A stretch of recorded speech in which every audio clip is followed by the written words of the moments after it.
बताएं। जी अच्छा जी, धन्यवाद। इनडायरेक्ट आपको कारण शरीर के विषय में कल बता ही दिया गया, शायद नहीं समझे होंगे। या शायद मतलब कि मैं अंतिम में बताया होगा तो मैं बाहर चला गया था, अंतिम में मैं रह नहीं पाया। क्योंकि जी अंदर ध्यान में आपको बताया जा रहा था कि जब आप सूक्ष्म शरीर में हैं, जहां आप ध्यान कर रहे हो, यदि जरा सी भी आपने लापरवाही किया, चूक हुई, तो तंद्रा आ जाएगी। तंद्रा के बाद फिर निद्रा आ जाएगी, और वो निद्रा ही कारण शरीर है। कारण शरीर का अर्थ होता है अज्ञान अवस्था। जिस जगह इतना ज्ञान स्वरूप जो तत्व है चेतना, जबकि होश स्वरूप है ही ये ज्ञान स्वरूप है ही ये, जी लेकिन अच्छा जी। जब वो वहाँ चली जाती है तो वहाँ का जो उस शरीर की अवस्था है, क्योंकि आत्मा की कोई अवस्था नहीं होती, आत्मा का तो सिर्फ स्थान होता है। अवस्थाएं सारी प्रकृति में घटती हैं। स्थूल शरीर भी प्रकृति की ही एक अवस्था है, सूक्ष्म शरीर भी प्रकृति की ही अवस्था है, कारण शरीर भी प्रकृति की ही अवस्था है। तो जहां आप घोर निद्रा का अनुभव करते हो, वो घोर अज्ञान स्वरूप है। उस घोर अज्ञान स्वरूप में क्या होता है, जो मन आपका साथी है, जिस समय आप स्थूल शरीर में होते हो, तो यही मन इंद्रियों के साथ लगकर समस्त विषयों को, प्राणियों को, पदार्थों को ये अनुभव कराने में आपको तत्पर रहता है। देखिए, ये दो काम करता है, एक अनुभव भी कराता रहता है, दूसरा नंबर उसका शब्द रस रूप गंध स्पर्श, इस आधार पर वो फिल्माता भी रहता है, फोटो खींचता रहता है। हमारे अभी वैज्ञानिकों ने जो भी कैमरा बनाया है, या तो ये शब्द को ग्रहण कर लेते हैं या तो रूप को। स्पर्श का ग्रहण नहीं कर पा रहा है कोई भी कैमरा अभी इंसान का बनाया हुआ। गंध का ग्रहण नहीं कर पा रहा है, और रस का ग्रहण नहीं कर पा रहा है। इंसान ने अभी इतनी तरक्की नहीं किया है, लेकिन परमात्मा ने जो मन रूपी कैमरा बनाया हुआ है, ये शब्द को भी ग्रहण करता है, रस को भी ग्रहण करता है, रूप को भी ग्रहण करता है, और रस मतलब गंध रस रूप स्पर्श सबको ग्रहण करता है। इस समय ये इस रूप में रहता है। आप अंदर जा रहे हैं तो शब्द रस रूप गंध स्पर्श का ग्रहण करना बंद कर देता है, लेकिन जो इसके गुण हैं, जो इसमें है समाये हुए, तन्मात्र नाम की पांचों प्रकार का शब्द रस रूप गंध स्पर्श, जिससे विशाल का ये सृष्टि का निर्माण होता है, उस समय ये अपना रूप दिखाता है। ये भी मन ही है, ध्यान रखना। कोई यहाँ जाके अगर समझ ले कि भाई मेरा तो अध्यात्म बेड़ा पार हो गया, नहीं, भ्रम में मत पड़ो, संशय में मत पड़ो, ये भी अज्ञान है। जैसे शरीर को अपना मानना ये भी अज्ञान है, इंद्रियों को अपना मानना ये भी अज्ञान है, उसी प्रकार से अंदर सूक्ष्म शरीर में जाके ये सूक्ष्म सृष्टि को जो देख रहे हो, ये भी अपना मानना अज्ञान है। यहाँ भी दृष्टा आत्मा होश में रहता है और बाहर भी दृष्टा आत्मा होश में रहता है। लेकिन कारण शरीर में जब जाता है तो दृष्टा आत्मा तो वहां भी होश में है। यहाँ गौर कर लेना, वहां बेहोश नहीं हुआ, क्योंकि आत्मा होश युक्त सत्ता है, ऐसा पदार्थ है जिसमें बेहोशी नाम की कोई चीज नहीं है। लेकिन वहां पर जाकर मन ही बेहोश रूप में हो जाता है, अर्थात अज्ञान रूप में हो जाता है। उसमें क्यों क्या होता है? मन में 3 गुण होते हैं।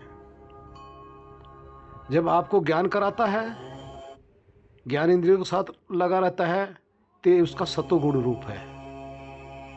जब मोह कराता है तो आपका रजोगुण रूप है।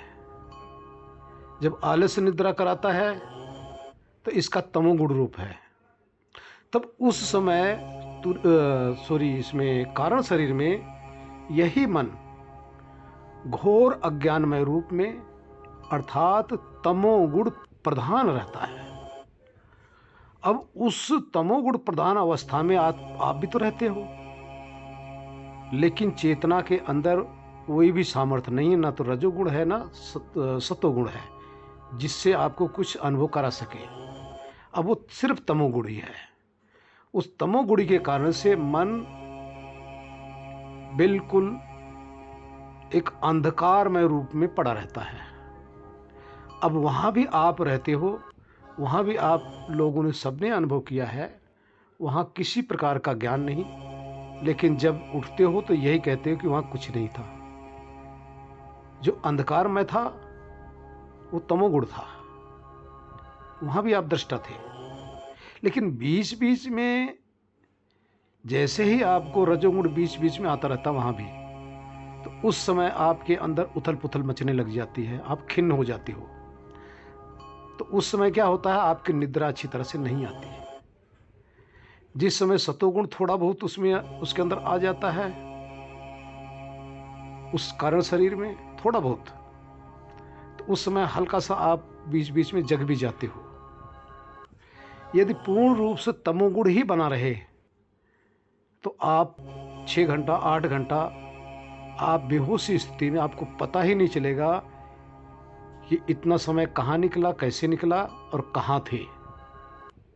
और इसी का नाम कारण शरीर है, क्योंकि बहुत ज़्यादा विस्तार करने से कोई फायदा नहीं होगा। इसी का नाम कारण शरीर है। तो अब अनुभव करो कि आप वहां भी जाते हो। धरती पे कोई ऐसा प्राणी नहीं कि जो वहां न जाता हो, लेकिन पहचान कोई नहीं कर पाता हम कहाँ गए थे। धरती पे ऐसा कोई प्राणी नहीं जो सूक्ष्म शरीर में जाता ना हो, लेकिन पहचान नहीं कर पाते। और धरती पे ऐसा कोई प्राणी नहीं जो स्थूल शरीर से बाहर नहीं देखता हो, लेकिन इससे अपने आप को भी अलग नहीं समझता, सूक्ष्म शरीर से भी अपने आप को अलग नहीं समझता, कारण शरीर से भी अपने आप को अलग नहीं समझता। क्यों नहीं समझता? क्योंकि उसको विवेक नहीं है। जा रहा है, सब जा रहे हैं। तो ये अविवेक के कारण से हम इन तीनों शरीरों में हमारा आवागमन होता रहता है। इस आवागमन में तीनों का जो आवागमन है, तीनों हमारा बंधन युक्त है। तीनों में हमारा जो शुद्ध ज्ञान है वो ज्ञान नहीं रह पाता, होते हुए भी हम समझ नहीं पाते। कारण ये है कि जब कारण शरीर में होते हैं तो उसका दृष्टा बने रहते हैं, और उसका दृष्टा होने के कारण से वहां यही जानते हैं कि कुछ नहीं था, अपना ज्ञान भी समाप्त। सूक्ष्म शरीर में आते हैं तो यहां भी बहुत से प्रपंच चल रहे हैं, बहुत से विचार चल रहे हैं, ऐसे ऐसे इसमें के अंदर आते हैं जिसका कोई समझ ही नहीं आती। कभी कभी कई जन्मों के प्रपंच उसमें आ जाते हैं, आप पहचान नहीं पाते हो। इसलिए नहीं पहचान पाते हो कि जब तक अपने ही स्वरूप का, अपने ही विषय में पता ना हो, आप दूसरे को कैसे जानोगे? आपकी तो आदत, आपके अंदर तो लपक पड़ी हुई है दूसरे में घुसने की, दूसरे की थाली को देखने की। अपने में कभी देखने की हिम्मत नहीं पड़ती, देखने की इच्छा ही नहीं होती, देखने की रुचि ही नहीं है। रुचि क्यों नहीं है? अरे भैया, आज तक किसी ने आपको बताया ही नहीं, आपको किसी ने ये स्वाद लगाया ही नहीं। रुचि तो बन जाएगी, बशर्ते पता तो हो। देखिए, इस तीनों शरीरों में सारे आ जा रहे हैं, सब, रोज, हर जीव। किसी को पता नहीं हम कहाँ आते हैं, कहाँ जाते हैं। तो इसी को समझना, इन तीनों शरीरों को अच्छी प्रकार से समझ के, कारण शरीर को ध्यान रखना। अब इन दोनों में आने का मुख्य कारण है आपकी कारण शरीर। सूक्ष्म शरीर में आने का रीजन कारण है, कारण शरीर है, और स्थूल शरीर में आने का रीजन सिर्फ कारण शरीर है। कारण है क्या? कारण का अर्थ है अज्ञानता, हमारी मूर्खता, हमारी नादानी। इस नादानी से ही हमें पार पाना है। ये कौन करता है? हम ही करते हैं। कौन समझाएगा? हम ही समझेंगे। इन तीनों शरीरों से कौन छूटेगा? हम ही छूटेंगे। आप लोगों ने तो बहुत सीधा सरल सा उपाय समझा है कि ये जो स्थूल शरीर है, स्थूल संसार है, इसमें भोग रहे हैं, इससे छूट जाएंगे, मोक्ष हो जाएगा। अरे नहीं भैया, ऐसी नादानी मत करो, नहीं छूटना। क्योंकि इस स्थूल शरीर से ज़्यादा ताकतवर आपकी सूक्ष्म शरीर है। सूक्ष्म शरीर से भी छूटना है, और सूक्ष्म शरीर से ज़्यादा ताकतवर आपकी कारण शरीर है। कारण शरीर से छूटना है। अगर आप स्थूल शरीर से छूटना चाहेंगे तो उससे पहले जो उसका कारण है स्थूल शरीर का, जो स्थूल शरीर का बंधन है, उसको समझना पड़ेगा, उससे छूटना पड़ेगा। जो सूक्ष्म शरीर है, स्थूल का बंधन, यदि सूक्ष्म शरीर से छूटना चाहेंगे तो उसका जो बंधन कारण शरीर है, उसको समझना पड़ेगा। इन तीनों शरीरों से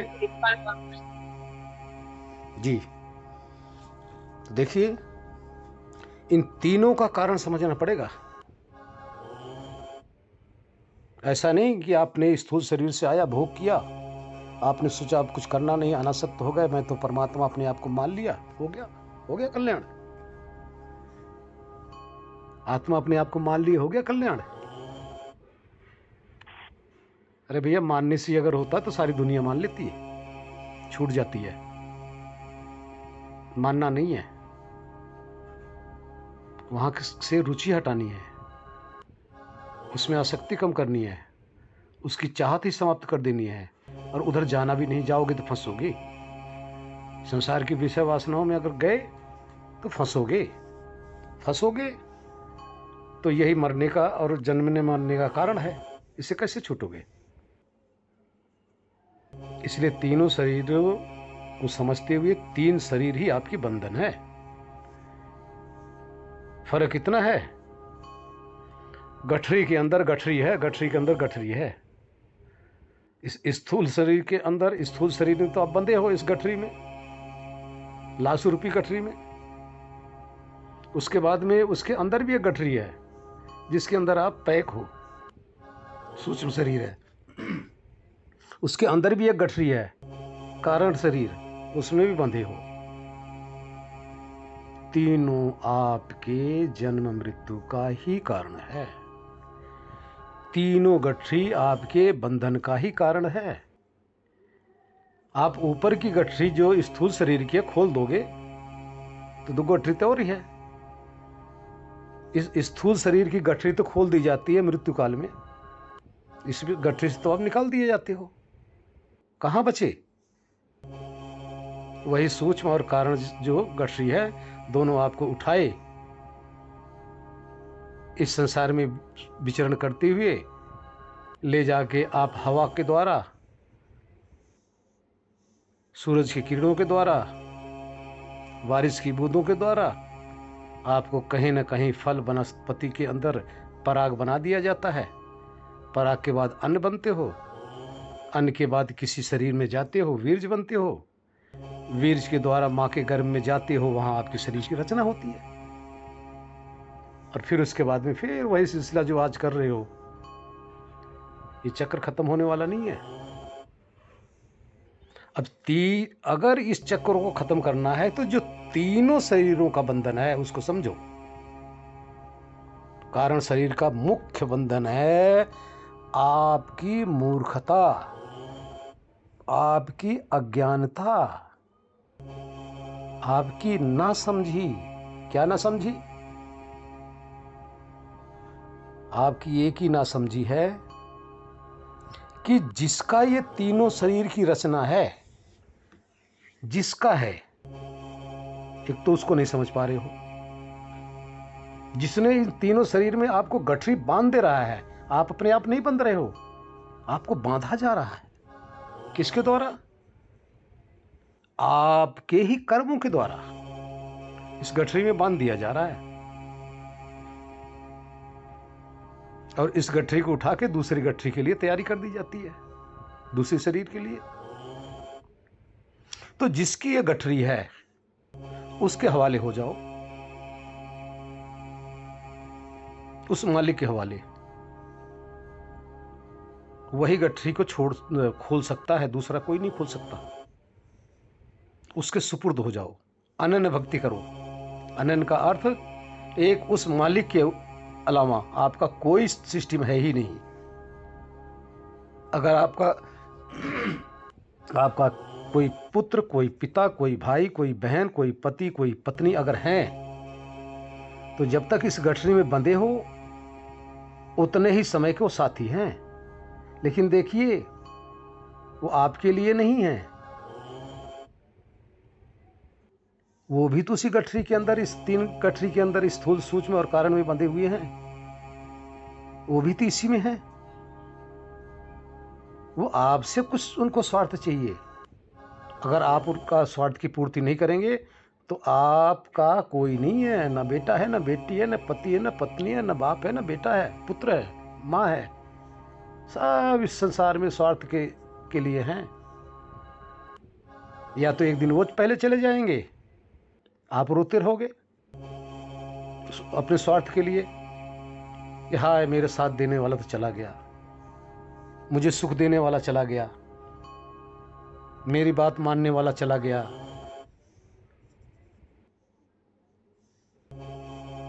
अब मुझे कौन प्यार करेगा?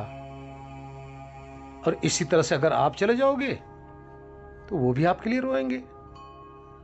ध्यान रखना, आपके लिए नहीं रोएंगे, आपसे जो स्वार्थ उनको मिल रहा था उसके लिए रोएंगे। इसलिए सारा जमाना स्वार्थ के लिए है। और आपका स्वार्थ क्या है? स्थूल, सूक्ष्म और कारण जिसकी गठरी है, जिसकी रचना है, अपने आप को इस संसार में विचरण न करते हुए, क्योंकि जिसने आपको इस गठरी में बांधा है, तीनों गठरियों में, कारण शरीर, सूक्ष्म शरीर, स्थूल शरीर में, और उसी का ये आपके सामने संसार भी पीछा पड़ा है आपको भोगने के लिए, आपको कर्म करने के लिए। जैसे कोई अगर जेल में जाता है ना, तो वहां भी कर्म कराए जाते हैं। इसी तरह से आप इस तीन प्रकार की गठरी रूपी जेल में और फिर संसार रूपी जेल में आप भेज दिए गए हो। जैसे करोगे वैसे भरोगे। अब हमें करना क्या है? इस संसार का जो मालिक है, इन शरीरों का जो मालिक है, इसकी वस्तु में हम लालायित ना हो, इसकी वस्तु में आकर्षित ना हो, वस्तु का जो स्वामी है उसमें आकर्षित हो जाएं। यानी उस परम पिता को ही अपना मालिक स्वीकार कर लें। अभी 5 भौतिक जो पदार्थ हैं, इनको मालिक अपना स्वीकार करने लग रहे हैं, इनके पीछे भाग रहे हैं। जब उस परमात्मा को स्वीकार कर लेंगे, उसको समर्पित हो जाएंगे, तो प्रथम कार्य होगा कि उसका जितना भी संसार, सारा संसार उसका ही पदार्थ है, उसकी संपत्ति है, वो संपत्ति ही हमारी हो गई। जब पिता को हम अपने आप को समर्पण कर दिए, तो उसका धन तो हमारा ही है। तब संसार में भोग तक करते हुए फंसोगे भी नहीं। दूसरा, इन शरीरों से अलग आप हो कैसे? इन इंद्रियों से अलग आप हो कैसे? इस मन से अलग आप हो कैसे? ये सारी चीजें, सारे पदार्थ, तीनों शरीर, समस्त इंद्रियां, समस्त प्राण, समस्त भौतिक तत्व, समस्त इनके अंदर जो विषय है, सब जड़ रूप है। इस जड़ रूप से आप महान हैं, बहुत उत्तम हैं, चेतन हैं। इस अपनी चेतनता को भी समझो। जब चेतनता को समझोगे, तो जैसे एक सूअर कीचड़ के अंदर लौट रही है और उसी में मस्त हो रही है, उसी बदबू में, उसी कीचड़ के अंदर लपटी पड़ी है, उसी में सुख ले रही है और उसी को अपना आपा समझे बैठी है। इसी तरह से हम तीनों शरीर में लिपटे पड़े हैं, 500 भौतिक तत्वों में लिपटे पड़े हैं और अपने आप को यही आपा समझने लग रहे हैं। ये नादानी मत करो, इससे आप अलग हैं। ना आप 5 ज्ञानेंद्रिय हैं, ना आप कर्मेंद्रिय हैं, ना आप शब्द रस रूप गंध स्पर्श हैं, ना आप 5 भौतिक तत्व हैं, न ही आप स्थूल शरीर हैं, न ही आप सूक्ष्म शरीर हैं, और न ही आप मन बुद्धि अहंकार हैं, और न ही आप कारण शरीर हैं। आप सबके दृष्टा हैं, सबके ज्ञाता हैं। सारा जो भी आपके सामने आ रहा है, सब अज्ञान स्वरूप है। ये विज्ञान का पदार्थ है, हमारे उपयोग के लिए तो है, लेकिन हम ये नहीं हैं। इसलिए इस 5-25 के अंदर से अपने आप को अलग कर लो। जब अलग करके अपनी स्थिति का जब ज्ञान हो जाएगा, तब इन सब के साथ रहते हुए भी इन सब का उपभोग भी करेंगे, लेकिन फंसेंगे नहीं। उस समय सृष्टि यही रहेगी, लेकिन हमारे यहां रहने की दृष्टि बदल जाएगी। दृष्टि बदलते ही आपके सामने ये सारी सृष्टि बदली सी नजर आएगी, लेकिन ज्यों की त्यों रहेगी। आपका नजरिया बदल जाएगा। कैसे बदलेगा? अपनी चेतना का अनुभव होते ही। चेतना अमृत है, हीरा है। इस कचरे में खोया हुआ स्थूल शरीर रूपी कचरा, सूक्ष्म शरीर रूपी कचरा, कारण शरीर रूपी कचरा, इसमें खोया पड़ा है। इसको शुद्ध करना है, शुद्ध रूप में ही है। अशुद्धता इसकी इतना है, अपने को भूलकर इन कचरों में जब फंसता है, कचरे के स्वरूप को ही अपना स्वरूप समझ बैठता है। वो कहां होगा? अब इससे आगे चलिए। अब इन 3 शरीर से आगे चौथा तुरिया है। वाह! और तुरिया में क्या होता है? तुरिया एक समाधि के बाद एक अवस्था बनती है। ध्यान रखना, वो शरीर नहीं है। शरीर तो बंधन है, बंधन कोई भी हमें बांधेगा। वो जो अवस्था है, उसको तुरिया अवस्था कहते हैं। उस तुरिया के अंदर अपना यथार्थ ज्ञान होता है। उस तुरिया के अंदर आत्मा और परमात्मा का मिलन होता है। उस तुरिया के अंदर 3 शरीरों में विचरण करने वाला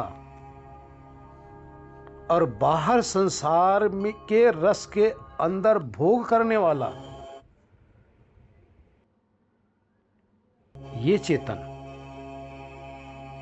और समस्त शरीरों का रचना करने वाला और समस्त संसार का जो रचयिता है, मालिक है। देखिए, परमात्मा आपकी 3 शरीरों के रचयिता हैं और आपके कर्मों अनुसार 3 शरीरों में आपकी व्यवस्था करता है और उस व्यवस्था के अधीन आप रहते हो। उसका उल्लंघन करना आपके बस की बात नहीं, आप में क्षमता नहीं है। जरा सा भी क्षमता नहीं कि ये उल्लंघन कर सको। परमात्मा आपको कस के इन तीनों प्रकार की शरीर से आपको ऐसे बांधे हुए हैं, आप निकल नहीं सकते। जबकि आप शरीर है नहीं। विचार करो, आप शरीर नहीं है, लेकिन इन शरीरों के अंदर हैं। जब आप परमात्मा को समर्पित कर देते हैं, परमात्मा आपको अपना अधिकारी समझेंगे, तब उस तुरीयावस्था के अंदर इन तीनों प्रकार की शरीरों की गांठ वो परमात्मा खोल देंगे। तब आप क्या करेंगे? वहां अपना भी ज्ञान होगा और परमात्मा का भी ज्ञान होगा। वो मोक्ष अवस्था है। आज तक धरती पर कोई मोक्ष से वापस आके बताने नहीं आया है। अगर मोक्ष ना हो तो कोई इसकी व्याख्या भी न करे। और जो यहां धरती पर है, ये मर के मोक्ष में गया भी नहीं, और जो गया वो आके बताया भी नहीं। तो इस तरह से जो इस स्थिति में पहुंच जाता है तुरीय अवस्था में, यही मोक्ष है। यही जीते जी जो संत महात्मा ऋषि गण आज तक इसका जीते जी अनुभव करके तब हमें बताते हैं, तब आपको बताते हैं कि आप भी ऐसे हो मेरे भाई, आप भी वही आत्मा हो जो हम हैं। आप भी कर लो, हम तो करके ऐसे हम छूट चुके हैं, आप भी कर लो। लेकिन विश्वास नहीं होता। तो इसलिए ये 4 का आज वर्णन हुआ।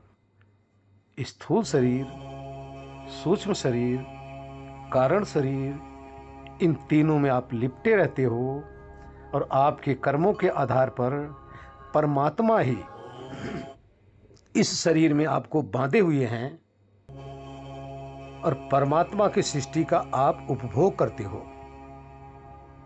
आप में क्षमता नहीं कि इस नियम का उल्लंघन कर सको। नियम के पालन करते हुए ही आप इसमें रहेंगे। परमात्मा की कृपा हुई, परमात्मा की शरण में जाओगे, तुरीय अवस्था में जाओगे, ये तीनों शरीर का बंधन आपके काट दिए जाएंगे। तीनों शरीर का बंधन कटते ही तुरीय अवस्था में पहुंच जाओगे। तुरीय अवस्था में पहुंचने के बाद में जीते जी आपको मोक्ष का साक्षात्कार हो जाएगा, मोक्ष का अनुभव हो जाएगा। जिसने ये अनुभव कर लिया, इस शरीर से, स्थूल शरीर से, सूक्ष्म शरीर से, कारण शरीर से, मृत्यु के बाद तीनों शरीर से पार होकर अकेला शुद्ध मुक्त आत्मा उस शुद्ध परमात्मा के अंदर विचरण करेगा। ये उसके अंदर क्षमता है। आप लोग रोज ही देखते हैं कि जब आप मन का दृष्टा होते हो तो ये आपका स्वरूप है। इसी तरह से वो आत्मा शुद्ध मुक्त रूप में परमात्मा का दृष्टा हो जाएगा और परमात्मा में ही विचरण करेगा। संसार उसके किसी काम का नहीं, क्योंकि संसार की तभी आवश्यकता है जब तक आपकी स्थूल शरीर है, संसार के जितने पदार्थ हैं इस स्थूल शरीर के खाने भोगने के इसको रख रखाव के लिए चाहिए। और जब आप अपने शुद्ध स्वरूप को जान लिया, उसमें 5-25 का कोई लफड़ा ही नहीं, कुछ उसको चाहिए ही नहीं। जब चाहिए नहीं तो तीनों शरीर से मुक्त हुआ और संसार के पदार्थों से मुक्त हुआ, और संसार के जितने भी आपके यार दोस्त प्राणी मिलेंगे ये आपके शरीर तक सीमित हैं और शरीर की रक्षा करेंगे, आप दूसरे के शरीर की रक्षा करेंगे। इसलिए बच्चों समझो, आप में ही हैं, आप में ही है सब कुछ, आप ही सब कुछ हैं। आप में परमात्मा है, आप में ही तीनों शरीरें हैं, सब कुछ हैं। ये भेद समझो, अपना कर्म करो, अपने को बचाओ, पार हो जाओ। हम आप लोगों से यही विनती करते हैं। अब आप लोग हमारी विनती स्वीकार करो या ना करो, ये तो आप लोगों की मर्जी है। हमें जो पता है हम आपको बता दे रहे हैं, क्योंकि अगर नहीं बताएंगे तो हम पापी हैं हो जाएंगे। अब आप करेंगे नहीं करेंगे तो हम पाप से वंचित हैं। अब आप